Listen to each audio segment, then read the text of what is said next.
Good afternoon and good evening and welcome. Welcome to the Taco Tuesday edition of The Rundown. I will be your host today, Craig DeLuz, coming at you from the West Coast, the left coast, behind the Iron Curtain, otherwise known as the Sierras. But as we all know, I do not do this program by myself.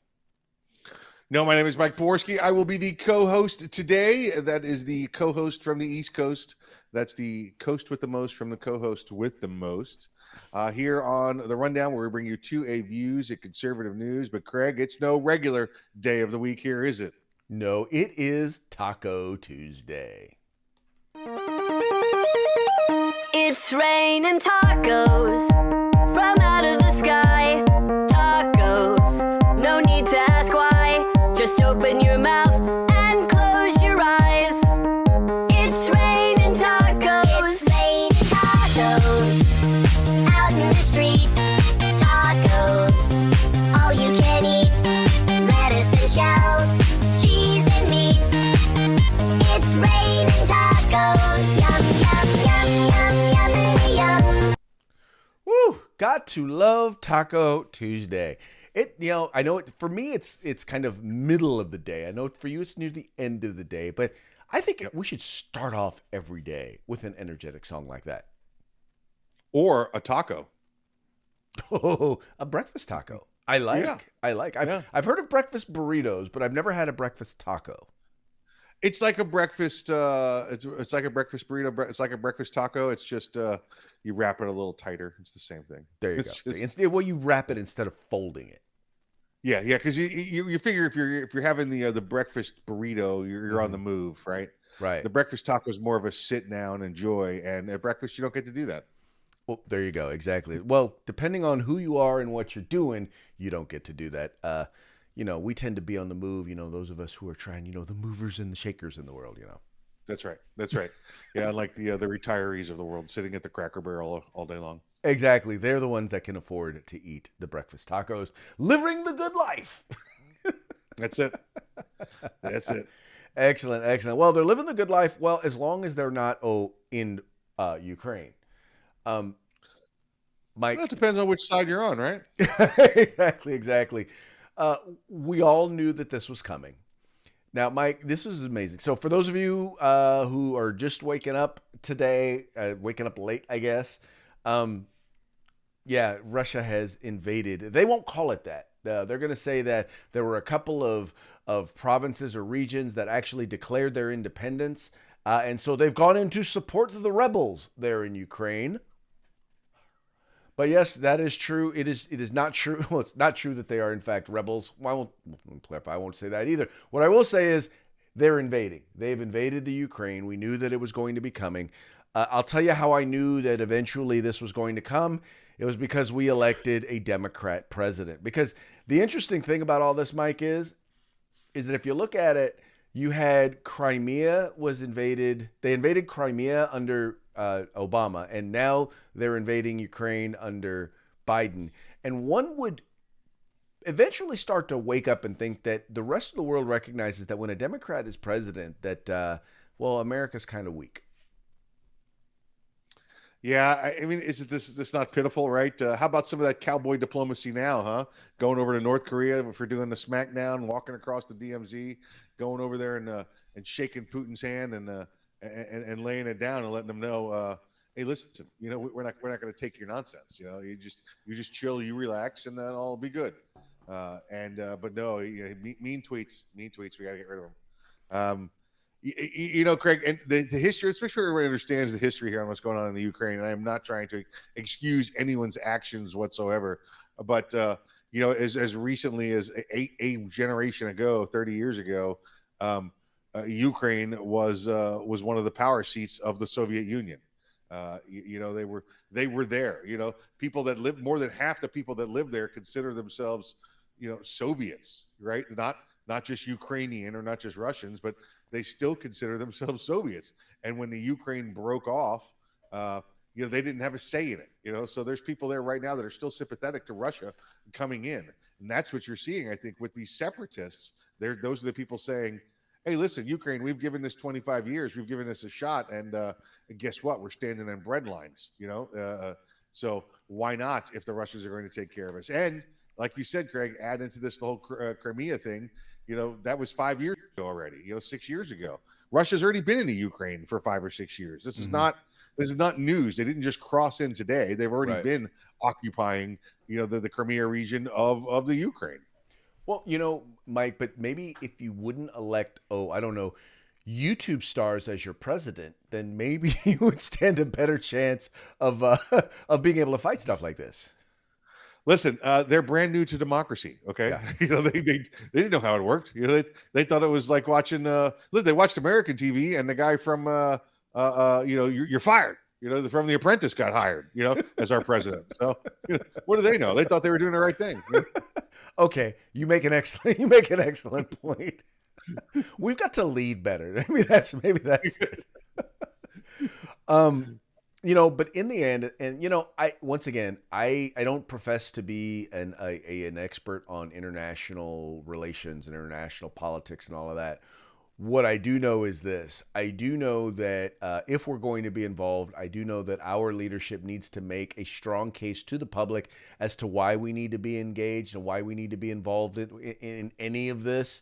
I think that's case number one. I also think case number two is, we're like this. I hate to say this. I get it. People don't want us to be the world's police. But here's what happens. When someone who's particularly smaller than you walks up and punches you in the face and you do absolutely nothing about it, all you do is you invite more people to come punch you in the face. Right? Yeah. Until you hit someone back. And that's the challenge that we're going to have to deal with. As long as we're willing to take a weak posture in international issues, then we are going to continue to be. People are going to continue to test us until they're testing us here on our own land. Yeah, absolutely. Listen, it's already happening, right? Look at the numbers again this week or this past month down on the southern border. Up double, up over 100% from last year at the same time. Yep. Just the borders being flooded with illegal immigrants. If you don't think that's an invasion, folks, then you living in la la land. Oh, and by the way, before you start saying, "Oh, well, that's just a racist idea," no. Many and some people have said most of the people coming across our southern border are not Mexican, right? There are people coming from all over the world are coming through our southern border. Yeah. Very much so. Very much so. Central South Americans, and then again coming from all over the world, not just Haiti, Africa. By the way, did you notice that the Dominican Republic is building a border wall between them and Haiti? Well, have you ever listen? Here's a little homework assignment for everybody, folks. You'll understand this. I want you to go to your Google Maps and zoom in on the north-south barrier on the island of Hispaniola. Look at the difference. In what's going on the Dominican Republic and Haiti. Just look at the grounds. Look at the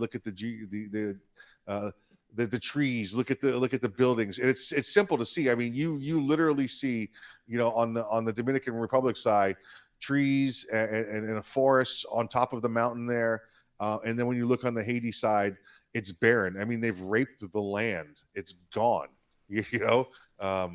And it's a horrible example of good government versus bad government can do to the same piece of land. Exactly. It is a great example of good government versus bad government, and I think you can say the same thing about the United States and Mexico. Mexico has access to as many of the resources, the natural resources. And blessings of geography, probably even more so than the United States, and yet and still you see the significant difference between the two. Yeah, and that all comes down to governance and values. Yep, and the values that impact that governance. Just saying. Absolutely, just saying. Absolutely. All right, talk about values. There have been a number of studies in various different cities, and if you go and you talk with law enforcement, one of the things that they will tell you is that they have a pretty good idea who is committing most crimes, in particular violent crimes. They have doing research. They know it's basically a handful of people who generally tend to be involved in the violent crimes that are impacting their communities. And such a conversation or such a study has been done in Washington, D.C., one of the places that is the most rife with violent crimes, in particular gun crimes. And now they've done a study that kind of confirms exactly what law enforcement has been saying. And this is probably the most recent because it's done in 2019, 2020. And what they noted, Mike, was that a very small percentage of people are actually the ones who are engaging in most of the crime, most of the violent crime that's taking place there in D.C. In particular, the new crimes that are starting to take place. Yeah, this is Craig, and we're going to be labeled racist for talking about it, right? Because it's it's a small group of I don't know how small the group is. They don't give you a number, but it's a small percentage of young black males. And I'm going to guess that that age group is the late teens, mid teens to the early 20s. The way they talk about it being a youth group. And they commit the mass proportion of crimes there and violent crimes and homicides, but again, Craig, if we talk about it, we talk about a solution. If we talk about targeting them, that's going to make us racist, and it's not going to fix the problem because then but here's why it's not racist is because about 90 to 96% of the victims are also of color and not necessarily of a particular age, and that's the challenge here. Is keep in mind, this is not something that is unique to black people, all right? Study after study has shown that people tend to victimize the people they know. And they tend to be of the same ethnicity, meaning Latinos victimize Latinos or are victimized by Latinos, blacks are victimized by blacks, whites are victimized overwhelmingly by whites. So it's not something that is unique to black people, but the concern in particular that we have when we start talking about quote unquote Black Lives Mattering, the overwhelming majority of what we need to figure out, why are young black males attacking young black males if we want to address violence against young black males, right? Instead, we keep looking at the police, who are a small percentage of all of these issues impacting young black males. We want to spend all our time, energy, and effort talking about what the police are doing wrong, but yet we don't want to do anything to deal with some of these issues. The other thing that we know is overwhelmingly gangs and drugs. Gangs and drugs are, whether there is a connection to gangs and drugs, or they're involved, or they are the cause, what's the word I'm looking for? They are the inspiration, whatever you want to call it, whether they're the impetus behind it. We know that is the case. Why are we not doing anything to try and address that? Why are these young men going into gangs? Why do they feel a need to engage in drug trafficking that they know is victimizing their community? Those are the cause. Those are the root causes. Trying to make it so that law-abiding citizens can't buy guns is that's not solving a root cause. Nothing to do with it. Craig, DC is not the only one with the problem. I always keep the stats right in front of me for Chicago. Year to date in Chicago, 79 shot and killed, total of 353 already shot. And it is 77% black victims, 15% Hispanic. So you're looking at less than 8% other. That's where your white people would be sitting. So yeah, it's not uncommon for DC, Chicago. We see this when major cities start getting into these conditions.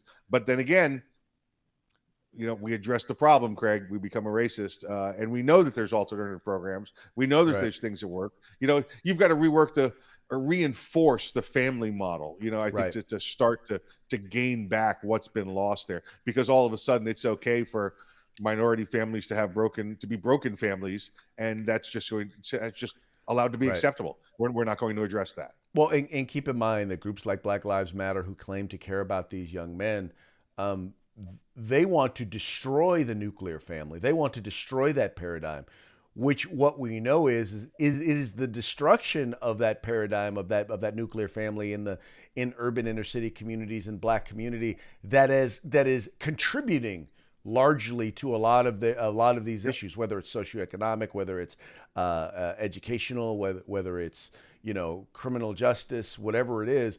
That the tearing down of the family is a root cause, and yet that's exactly what Black Lives Matter is all about. Yep. Yep. Absolutely right. But hey, what does truth matter when you can get $60 billion in funding from corporations to help destroy the black community? We don't need the truth. We got social media. There you go. There you go. We got social media. We got Facebook, and we got the Book of Faces, and we got the Googles, and That's it. the Webernets. That's it. Yep.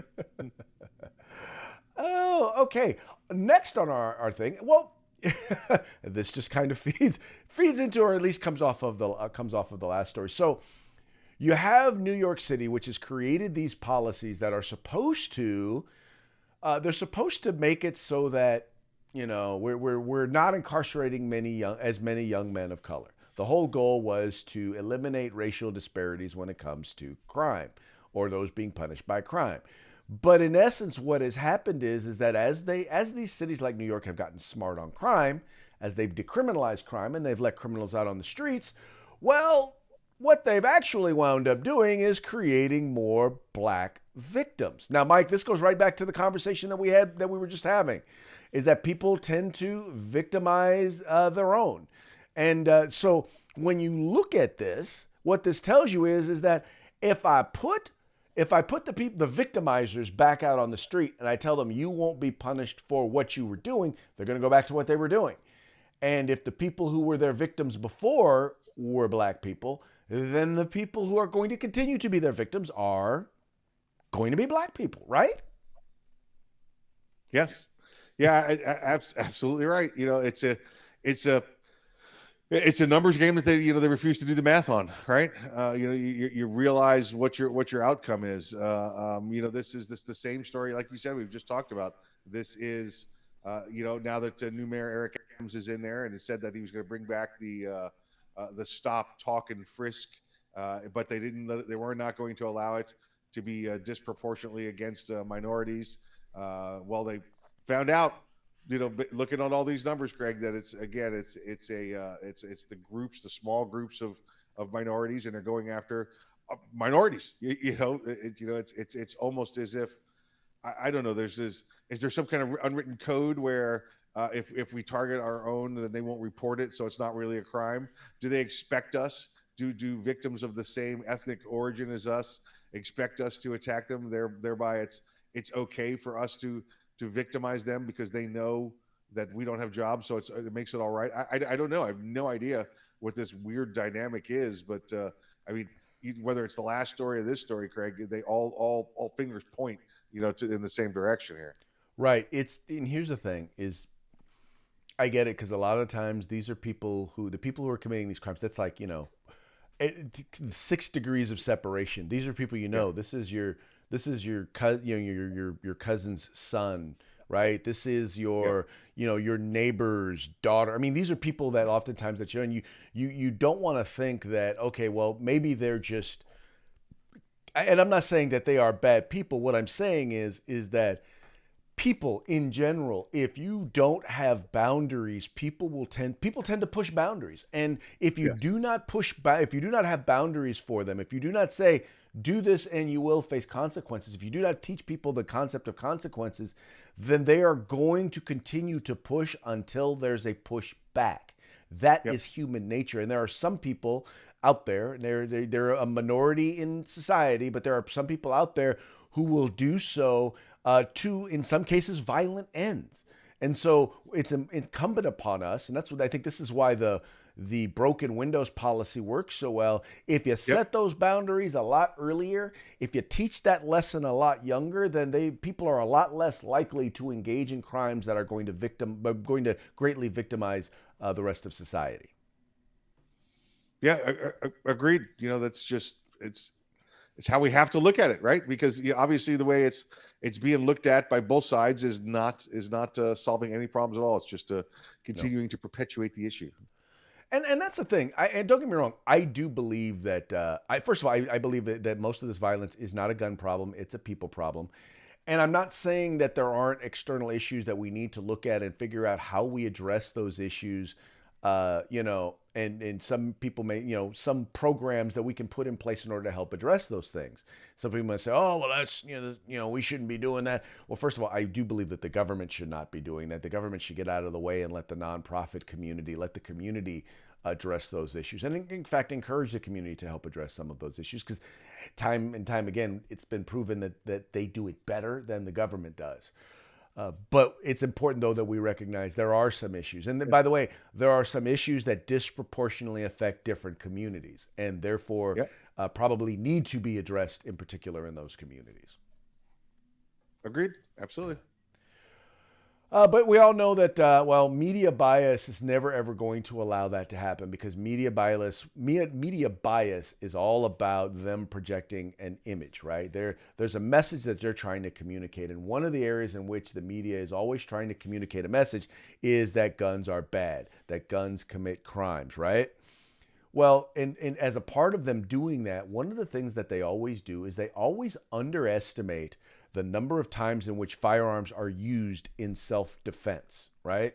We know in study after study, now we've seen multiple studies in multiple years that according to surveys, people have used firearms in order to defend themselves, their property, or others, sometimes firing the weapon, sometimes, most often though, not firing the weapon, but it's been used 2 million times per year. Yet all you seem to hear about in the media is when firearms are used to take lives and they're used to victimize people.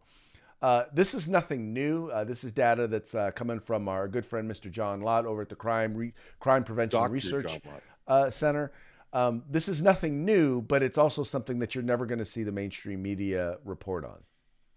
Yeah, Dr. John Lott. I apologize. You are correct. Thank you for that clarification. And what we looked at when we got down to the actual murder rate in the past couple of years of what is the if it's something that's not involved known domestic or suicides or something like that. I think the numbers sat around 8,000 if I'm correct on the suicides, and it's under 2,000 for actual murders, unknown murders, person versus person, firearm victim. So it's very small, much smaller than 2 million, right? If those people, whether it be whatever number you look at, whether it's that 20,000, that 8,000, that 2,000 number of victims of handgun violence, right? Because it's the handgun that did it. That the 2 million clearly is showing what the amount of saves are out there, and we call these DGUs, defensive gun uses. Right. I know from talking with Dr. John Lott and from talking with others that Craig, these numbers are probably still even low, because now defensive gun use, first off, just means that the victim may have pulled their gun, may have pointed their gun, right, and then may have pulled the trigger on the gun and shot the round, but it doesn't necessarily mean they fired the gun. It means it's defensive gun use, because sometimes just saying I have a gun and I'm prepared to use it is enough. In fact, 90% of the time is what it's estimated at, is that's done. If you pull the gun to stop the bad guy from assaulting you, 90% of the time they leave and flee without ever having to pull a trigger. Now, of that 90%, Craig, only 10% roughly get reported. Right. Because people are like, well, I don't feel like getting bogged down with 3 hours with the police and getting questioned over nonsense, and I really got to get to work, so I'm just going to go about my business. So, and you could, because you could potentially be charged with a crime for what's it called, public display of a firearm, and so you have to deal with that. I mean, that's why you have to go through all that paperwork, right? You're basically admitting, okay, I did this, and then you have to verify so that they don't then turn around and charge you with a crime. Yeah, how many times we got to hear the story about the person who defended themselves with a firearm or had a firearm innocently enough, thought they had it legally, and ended up having an 11-round magazine in there. They only had 10 rounds in it, right? But it was 11-round magazine, so they got charged with that. Or, oh man, I'm going to define this as a hollow point, so we're going to take you to jail over that. Yep. Even though you lawfully defended yourself with the firearm, you had one bad bullet in there, so you're going to jail. It's just all those horror stories are reasons not to call the police. Well, one of the other things that Dr. Lott actually pointed out was that it's important that you be in a position to be able to act actively when it comes to defending yourself. Because one of the things, Yeah. you are 240% more likely to be injured or killed if you act passively. If you just do exactly what many law enforcement officials try to tell you to do. Oh, just be passive and don't do anything. And Yeah.